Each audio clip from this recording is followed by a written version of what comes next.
Zoroastrianism. Going? That's good. All right.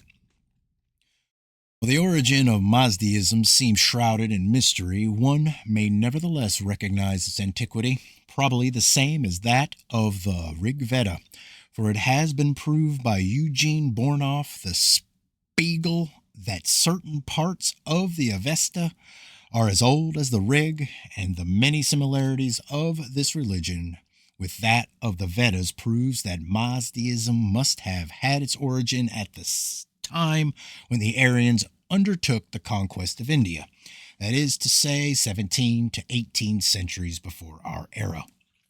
From Le Mazdamesi, or Mazdami, La Vesta of G. de la Font, we extract the following facts. The historic role of media began with Awakashatara, a name written by the Greeks. Kyaxares, the founder of the Median Empire. After defeating the Scythians, Kyaxares went to Assyria, where he laid siege to Nineveh, after the destruction of which the Assyrian Empire came to an end, 612 BC. Kyaxares left a son, Astage, whose daughter Mandane married the Persian Cambrys, and from their union sprang the great Cyrus, the founder of the Persian Empire. The Parthian dynasty of the Arsacids, who reigned from 526 BC until 226 AD, marks a fatal period for Mazdaism. It was only on the ascension of Ardhanishir Babijane, the founder of the Assanide dynasty, that Mazdaism regained its strength. With Adeshir, Mazdaism became the state religion, and Shapur II caused all the Avesta texts treating of philosophy, medicine, cosmogony, and astronomy to be collected. Under the last Sassanids appeared several heretical sects, the most celebrated of which were those of Mainz and of Mazdek. However, in the 7th century came the Arab conquest. With Yezdergurt, the Persian Empire of the Sassanids disappeared, and with it the influence of Mazdaism. Towards the 10th century, a few thousand Persians faithful to the old cult went into exile, taking with them their laws and altars.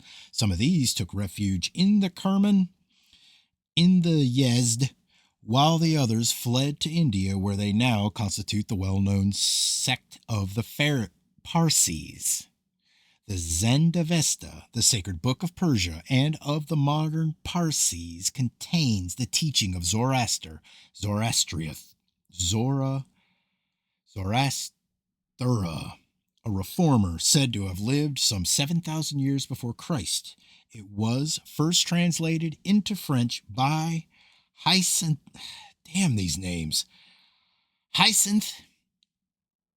Anquetil de Perron in 1761. The Chevalier de Ramsay, giving Plutarch as his authority, says, Zoroaster taught that there are two gods contrary to each of their operations, the one the author of all the good, and the other of all the evil in nature. The good principle he calls Aurora Mazda. That's cool. The other, the demon Aramenus, Agramenius. He says that the one resembles light and truth, the other darkness and ignorance.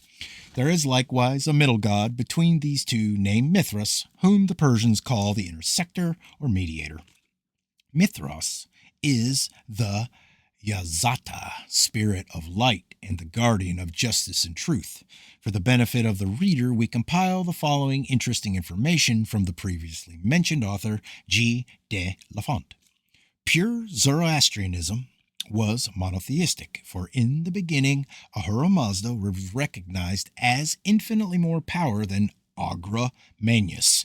Thus, dualism, or the potential equality of these two deities, was actually the development of a later corruption of the Zoroastrian teaching. The Avesta, the Bible of Mazdaism, containing the revelations of Ahura Mazda to the prophet Zoroaster, is composed of two principal parts. The Avesta, containing the Vanidad, the Yaknaka, and the Vespered, and the Korada Avesta, Little Avesta, is composed of 6 parts. Mazdianism taught the immortality of the soul and compensating justice in another world of heaven or hell, the resurrection of the body, the last judgment, and the freedom of the soul to choose between right and wrong as a free agent, as opposed to the Islamic theory of fatalism. Oromazes is the universal creator of all that is good, eternal. He created the good genie, the spiritual and material world. Man is his creature, and at the end of time he will resurrect him to endow him with eternal happiness, and will cause the powers of evil and evil itself to vanish from the earth. No cult is rendered to Agra Manius, Lucifer, who, with his devas, evil spirits, fights Ahura Mazda, God, through the ages. Fire in the Mazdian religion was worshipped as the luminous and pure element, the work of Ahura Mazda, and for that reason always burns sheltered from defilement. But it is not material fire that in this case is to be considered as the Yazada. The Avesta distinguishes several kinds of fire. God, these names. 1. Barizakavana, or eternal fire of the earth. 2. Zohu Phrayana, or fire of the human body and animals. Kundalini, sex force. Serpent power. 3. Urvista, or fire of vegetation. 4. Vasista, or fire of lightning. 5. Penista, of fire of Ahura Mazda, represented by the fire on the altar. The Fravishes, modern Frorers, are supposed to be the souls of the dead defiled. Their cult also forms the basis of the ancestor worship of the Pitris of India and the Manes of Latin countries. According to Geiger, by Fravishus must be understood the immortal divine part in man, which unites with the body for a limited time only. Consequently, the Fravishus of those who are dead, of those who are living, and of those who are still unborn. Darmstrater further explains that the Fravishas are the spiritual form of a being independent of its material life and anterior to it. According to Mazdean teaching, Oromaz offered to the Frorers of men the choice of remaining in the spiritual world or of descending on earth to incarnate in human bodies. At the advent of death, corpses were supposed immediately to become the prey of the demon dirge Nakas, the demon of impurity of corpses, thus it being most essential never to allow the elements of fire, water, and earth to be sullied by contact with anything unclean. The funeral rites and ceremonies of the Mazdians differ from those of other religions. Their ancient customs persist today among the Parsis of India, where the bodies of the dead are carried to the Towers of Silence, there to be exposed and devoured by the birds of prey. Besides the many other parallels between Mazdaism and Christianity, the deity of the Mazdeans, their personal god, Ahura Mazda, was not a god of vengeance, as was the Jehovah of the Jews. He was the essence of universal love, charity, justice, and activity, and the ideal of Mazdean virtue in early times was similar to that of the Christians of today.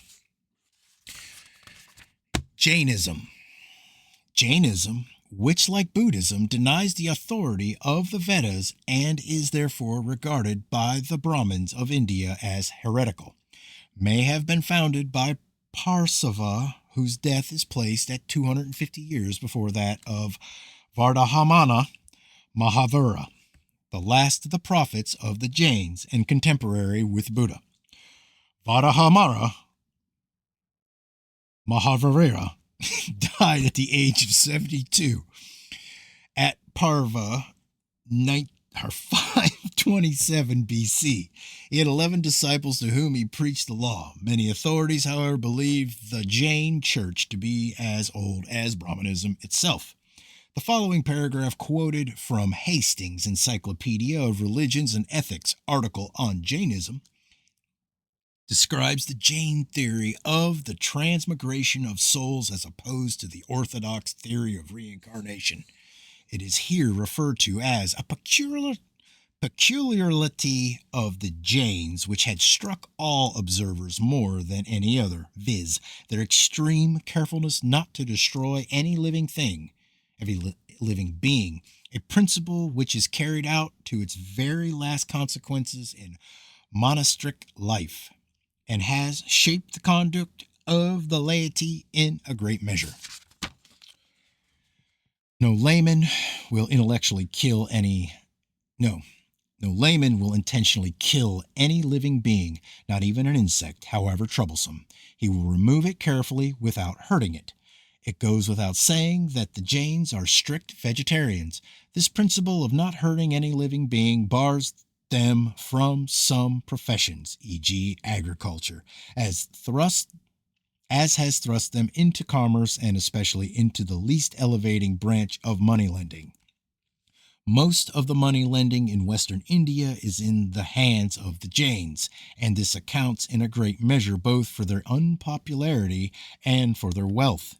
A remarkable institution of the Jains, due to their tender regard for animal life, is their asylums for old and diseased animals, the Panajarapalas, where they are kept and fed till they die a natural death.